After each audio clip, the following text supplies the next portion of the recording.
I have a question for everyone watching tonight. How much are you paying in rent? Rising rent prices are forcing many Americans to cut back on spending, to save, and to work more hours. News 19's Josie Frost is in the studio now to share the latest numbers on how much more people are working to make ends meet in South Carolina. The new study is from the National Low-Income Housing Coalition's Out of Reach report, which measures how much you'd have to work to afford rent in each state.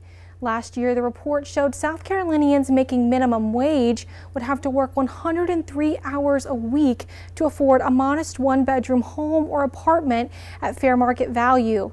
Now, this new report shows that's gone up even more. It's constantly rising up. It's just gone up and up over the years. Jordan Phillips is a full-time student and works in the military to afford his rent. It's hard to keep up with the work and also go to school full-time. He's had to move multiple times to find cheaper rent. You know, you have to live apartment to apartment. I've been having to switch. You know, most of the time you have to get roommates because it's just so expensive to live on your own. In South Carolina, it's just getting harder for many. 115. That's the number of hours a South Carolinian must work at minimum wage to afford to rent a modest one-bedroom place. That's up from 103 hours last year. It just makes it very, very difficult for families to be able to afford the things they need. Sue Berkowitz is with the South Carolina Appleseed Legal Justice Center.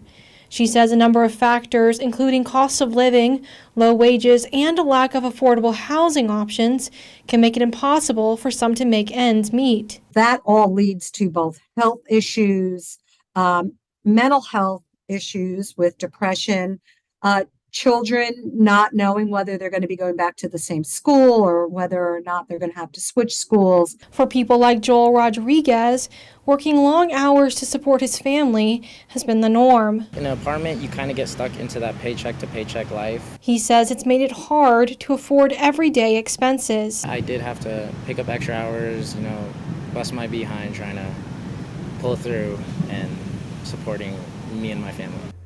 Berkowitz also says South Carolina is at a major deficit for affordable housing.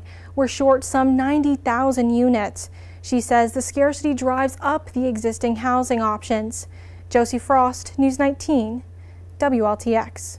Josie, thank you so much. The report also found that the state has a housing wage of $24.08. That's how much it would cost for you to be able to comfortably afford to rent in South Carolina. Again, that number reflects just how much you need to make an hour to afford rent for a two-bedroom home, $24.08.